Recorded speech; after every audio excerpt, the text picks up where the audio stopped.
Hello বন্ধুরা, তোমরা সবাই কেমন আছো? আমি আবার চলে এলাম কিউট বাবিনান মাম্মা সোয়াল থেকে নতুন একটি ভিডিও নিয়ে।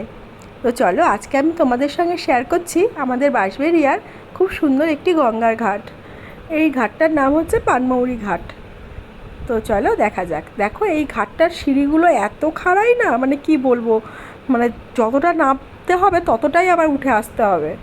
আর ওই ঘাটে আর কি সিঁড়ির এক পাশে করেই বাবার এই ছোট্ট মন্দিরটা করা রয়েছে। দেখো, সবাই এখানে আর কি পুজো টুজো দেয়, জল টল ঢালে।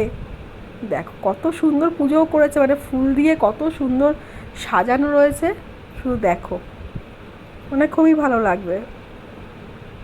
তো চলো, তোমরা ভিডিওটা স্কিপ না করে দেখতে থাকো, আশা করি খুব ভালো লাগবে। আর যদি ভালো লেগে থাকে তাহলে আমার চ্যানেলটা একটু সাবস্ক্রাইব করে দিও। আর যদি ভিডিও ভালো লেগে থাকে তাহলে অতি অবশ্যই একটি লাইক করে দিও, শেয়ার করো আর কমেন্ট করো।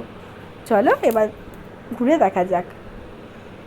দেখো, ওই যে দেখা যাচ্ছে ওইটাই হচ্ছে সেই গঙ্গার ঘাটটা।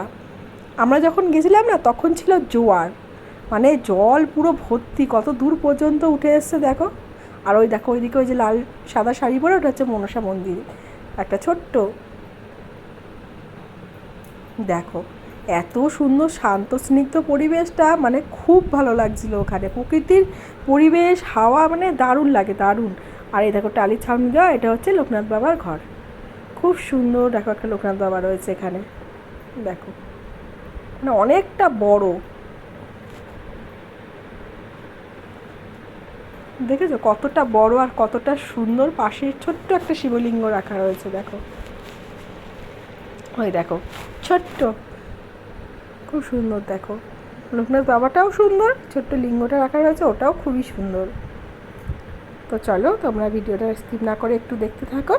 চলো এবার তোমাদেরকে দেখাবো এই মনসা যে আর কি বাঁধানো জায়গাটা রয়েছে, গাছটা, সেটাই দেখো। চলো তোমরা দেখতে থাকো। আমি আজকের মতো আসলাম, আবার চলে আসবো নতুন কোনো ভিডিও নিয়ে। সবাই ভালো থেকো, সুস্থ থেকো, সাবধানে থেকো, আর আমার চ্যানেলটা একটু এগিয়ে নিয়ে যেতে সাহায্য করো। দেখো কতটা খাড়াই। আসলাম আজকের মতো, টাটা।